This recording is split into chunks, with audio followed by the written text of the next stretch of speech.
baru tahu kalau misalnya dia masuk seminari, tempat pendidikan untuk calon romo. Let's read people stories. Story kali ini bener-bener Wattpad-able banget. Tapi sebelum itu aku mau menceritakan sambil nyemir Garuda Crunchy. Tes crunch dulu. Ini aku udah habis sebungkus, terus aku mau buka lagi baru. Halo Kak Gaby, semoga kamu sehat-sehat ya. Kenalin, nama aku Nana. Semua nama udah aku samarin ya Kak. Sebelum aku cerita, aku mau jujur kalau misalnya hidupku ini dari awal tuh emang gak gampang. Aku tumbuh di keluarga yang keras. Aku pernah jadi korban domestic violence dari orang tua aku sendiri, pernah ngerasain pelecehan dan juga dibully. Di tengah kehidupan yang kayak gitu, aku pernah kenal sama satu cowok dari sebuah lomba. Oh, ini konteksnya masih sekolah. Dia pintar banget dan kita itu beda sekolah. Sebutnya namanya Sam. Aku nge-crushin dia tuh sampai hampir 1 tahun lamanya. Sampai akhirnya aku berhasil dapat kontaknya dan mulai chat dia kayak PDKT biasa. Tapi tiba-tiba aku dapat chat dari nomor yang gak dikenal, yang isinya tuh ngata-ngatain aku. Dibilang murahan lu, gatel lu, dan disuruh berhenti ganggu Sam karena katanya Sam itu risih aku chat-chat terus. Tapi aku masih penasaran. Pada dasarnya itu aku cegil sih Kak. Sampai akhir di tahun 2019 aku tahu kalau misalnya Sam itu main RP. Astaga, ini zaman-zaman role player di Twitter gak sih guys? Aku join di satu squad yang sama-sama Sam, tapi aku gak tahu akun sama yang mana. Tapi gara-gara malah aku terlalu nyaman, jadinya tuh aku lupa sama tujuan awalku, yaitu adalah deketin Sam itu kan. Sampai akhirnya aku dipasangkan sama salah satu cowok, sebut aja Alex. Dan kita jadi deket banget sampai akhirnya kita jadian di RP. Aku tuh masih gak ngerti ya konsep RP itu gimana, kenapa bisa jadian anjir. Sekitar 3 bulan kemudian, squad kita mutusin buat ketemu di real life, karena ternyata ada beberapa yang satu kota. Akhirnya kita ketemu di salah satu food court mall, dan akhirnya aku ketemu lah sama teman-temanku di roleplay itu, dan ada Samnya. Di situ jujur aku kaget Kak, karena akhirnya aku ketemu Sam di real life. Di situ aku kepikiran juga, loh berarti ada pacarku di RP dong, which is Alex. Nah terus aku nanya, Alex yang mana ya? Dan tiba-tiba ada cowok di samping Sam yang berdiri dan bilang, aku Alex. Kamu Nana ya, yang dulu deketin Sam kan? Jangan bilang kamu join roleplay ini cuma buat deketin Sam lagi. Setelah itu dia langsung narik tangan Sam dan pergi. Oh, si Alex ini yang ngata-ngatain kamu pas di chat itu, yang ngeblok kamu langsung. Oh, sampai di rumah aku blok Alex dan keluar dari squad itu karena aku sakit hati sama Alex. Sekitar 2 bulan kemudian nomor yang sama ngechat aku lagi, dan itu ternyata adalah Alex. Dia minta maaf dan ngaku kalau misalnya semua kata-katanya waktu itu terlalu keterlaluan dan dia itu salah nilai aku. Akhirnya aku maafin dia lagi. Di situ aku mulai kenal dia lebih dalam, dan nama aslinya adalah Ano. Dia juga broken home sama kayak aku. Setelah itu dia berubah banget, jadi lebih perhatian, sabar, dan selalu ada. Breakthrough apa yang dialami Ano sampai-sampai dia bisa meminta maaf gitu ke Nana, terus habis itu jadi lebih perhatian, sabar, dan selalu ada untuk Nana. Kesambet apa sih Ano? Kira kita pacaran beneran, bukan cuma di RP tapi di real life. Ano kenapa tiba-tiba? Aku mau membuktikan apakah aku bisa makan Garuda Crunchy ini dengan level di bawah 80, which is di sini. Mana bisa?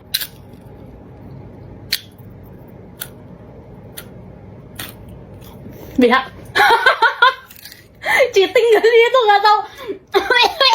Tahun 2021 aku masuk boarding school dan komunikasi kita tuh makin susah lagi karena akses itu dibatasin untuk komunikasi. Sebelum aku masuk, dia sempat ngajak aku jalan dan bawa aku ke Gramedia. Dia beliin aku Al-Quran dan bilang biar aku tetap inget sama dia. Lucu banget anak-anak Allah ini. Kita tetap jalanin hubungan dengan komunikasi seadanya sampai akhir 2023. Ini lama juga, dari 2020 ke 2023 dengan komunikasi seadanya, ini gila sih.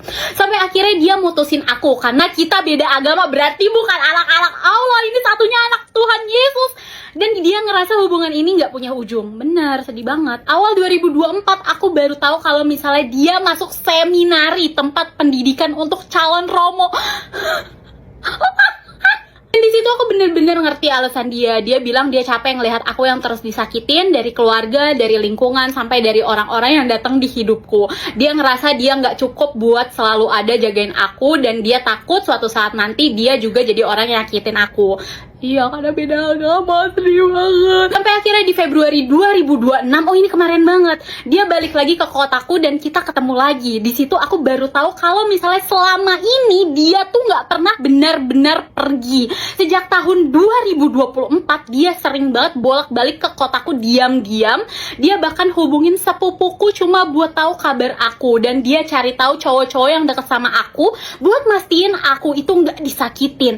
Dari situ aku sadar, di hidupku yang penuh hal keras, ternyata aku pernah dipertemukan sama satu orang yang diem-diem jagain aku bahkan saat dia nggak bisa ada di sampingku. Sih, Trust the love of Jesus Christ. Maaf, dari semua yang aku alamin, aku belajar kalau nggak semua orang datang buat tinggal selamanya. Ada yang datang cuma buat ngajarin kita arti dicintai dengan tulus tanpa harus memiliki. Aku titip pesan ya kak untuk Ano. Ano, makasih ya udah jagain aku dengan caramu sendiri, bahkan dari jauh dan tanpa aku sadar. Makasih ya udah ngajarin aku arti sayang dan arti ikhlas. Semoga pilihan hidupmu sekarang bikin kamu benar-benar tenang ya. Aku juga bakal belajar buat jaga diriku sendiri kayak kamu dulu jagain aku. Thank you so much Kak Nana for sharing your stories. Makasih juga untuk Ano sudah menjaga Nana sebegitunya. Dan aku juga berterima kasih karena kamu sudah memilih untuk melayani Tuhan Yesus Kristus dengan seluruh dan segenap hidupmu. That's all people stories for today. Jangan lupa sambil nyembel Garuda Crunchy ya. Tahu kucing yang suka kawin di mana-mana, menurut gue Sisi lebih parah daripada kucing. Ntar tiba-tiba dia open BO, ntar tiba-tiba dia kawin, ntar tiba-tiba dibunting. Last People Stories menurut gue ini ada cerita paling memusingkan dan paling kompleks di People Stories. Gue langsung bacakan. Aku mau cerita tentang orang dekatku. Anggap aja namanya Sisil. Sisilnya udah tua tapi brengsek banget. Umurnya udah 50 plus deh setauku. Jadi gini Gap, Sisil itu dulu kerja di pabrik di kota Surabaya. Dia kerja di divisi purchasing. Singkat cerita, si Sisil ini tuh udah 4 tahun kerja di sana dan ketemu sama cowok. Ya emang ganteng sih menurutku, dan Sisil ini emang cantik ya orangnya BTW Gap. Gila.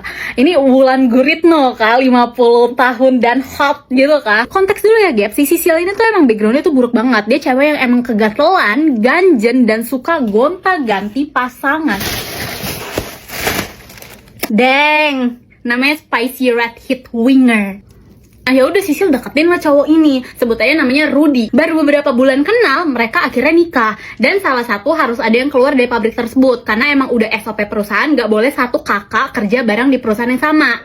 Dan yang resign itu adalah si Rudy. Dan setelah mereka menikah, 3 bulan kemudian si Sisil hamil. Nah 6 bulan berjalan, jadi si Sisil lagi hamil 6 bulan. Aku ketemu sama temanku, sebut aja namanya Salma. Aku gak gitu dekat sama si Salma ini sih, bukan temen yang suka ngobrol intens gitu, tapi emang pada saat itu kita janjian buat ketemu santai, sekedar ngobrol-ngobrol gitu. Nah si Salma ini backgroundnya juga jelek Gap, karena dia kerja sambil nge-LC gitu. Astagfirullah. Kita ketemu di salah satu warkop dan Salma ini cerita kalau misalnya dia punya cowok. Dan tebak apa kak? Cowoknya Salma itu Rudy. Aku shock banget, terus aku refleks bilang, what? Anjing! Aku langsung lah jujur ke Salma kalau misalnya dia itu suami orang. Tapi dia bilang, dia gak peduli, Gap. Dia bilang selama dia lancar ngasih jatah dan uang, gas aja terus. Oke, lanjut. Singkat ya, Sisi lahiran nih. Si Rudy selingkuh lagi. Tapi sama cewek yang beda, udah bukan Salma. Dan si Sisil tetap maafin karena si Sisil udah sayang banget dan gak tahu gimana hidupnya kalau misalnya dia gak ada Rudy. Cialah. Ya sayang namanya juga suami istri mau gimana. Terus fast forward lagi pas anaknya udah usia 5 tahun, anaknya lagi ulang tahun kak. Dan si Rudy tuh udah janjiin buat beliin anaknya sepeda ontel. Pas hari ultah itu, si Rudy dari pagi sampai malam gak bisa dihubungin Samsung. Sampai anaknya tuh nyariin dan suruh mamanya si Sisil untuk telepon ayahnya. Bentar minum dulu set.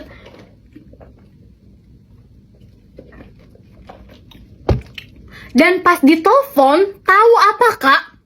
Yang angkat teleponnya si Salma. Terus Salma bilang, jangan ganggu kita lagi Aduh, sungkan. Si Sisil dengar ini langsung nangis, histeris dan emosi. Ya pastilah, maksudnya kan suaminya. Terus habis itu anaknya lagi ulang tahun pada saat itu. Amarahnya membabi buta, ya make sense. Dan si Sisil nitipin anaknya ke aku selama satu setengah tahunan. Wow, kak, kamu baik hati sekali. 1,5 tahun kamu ngurus anak orang. Setiap hari si Sisil bakal kontak aku untuk transfer uang jajan anaknya plus kasih aku fee. Aku nggak tahu si Sisil kesibukannya apa dan aku juga nggak peduli sih Gap. Yang penting uang jalan aja lah. Aku udah males nanya juga tentang dia. Si Sisil akhirnya balik lah ke rumahku buat nyamperin si Alex. Aku akhirnya tanya dia kerja apa karena hidupnya tuh hedon banget Gap. Dan dia jawab dengan lantang, aku kerja open BO. Wow, kaget dong aku. Dia bilang aku kerja gini demi menghidupi anakku sama diriku dan aku mau balas dendam sama Rudy. Maksudnya Rudy suamimu. Aduh toksik banget ini. Hidupan pernikahan kok toksik begini deh. Terus aku nanya lagi, kok kau tambah gendutan Sil semenjak kau nggak bareng Rudy? Dan kamu tahu kak jawaban si Sil apa? Enggak, ini bukan gendut. Aku bunting. tapi nggak tahu siapa bapaknya. Astagfirullahalazim. Dan nggak lama dari kejadian itu, Salma ngabarin aku kalau dia mau nikah sama Rudy karena hamil. Tapi akhirnya si Sisil ini mutusin buat gugurin kandungannya, Kak. Astaga. Terus, belum sampai situ aja ya, Kak. Pas ultah Sisil, kita rayain ulang tahunnya di hotel kan. Kita bertiga, aku, Sisil, dan adiknya Sisil. Kita kayak party gitu, Gap. Kita mabora. And Sisil bilang, nanti bakal ada surprise guest ya. Dan tahu siapa, Kak, surprise guestnya? Rudy. Jadi setelah mereka mabora, sudah pasti dong mereka melakukan hubungan suami istri itu. Tapi Kak, masalahnya Kak, si Sisil ini bunting gara-gara mereka melakukan hal itu di hari itu, Kak. Jadi si Rudy ini punya 2 istri yang lagi terus tahu apa, Kak? Rudy cerain Sisil abis Salma lahiran. Astagfirullahaladzim, Rudy, lu tobat gak lu, Rudy, lu, ya Allah. Tapi sekarang aku udah gak pernah ketemu lagi sama Sisil, jadi udah gak tahu lagi gimana hidup dia sekarang. WA, FB, IG pun udah aku blok, Kak, hahaha. Karena udah malas aja kenal sama Sisil, karena ya gitu orangnya. Jadi segitu aja, Kak.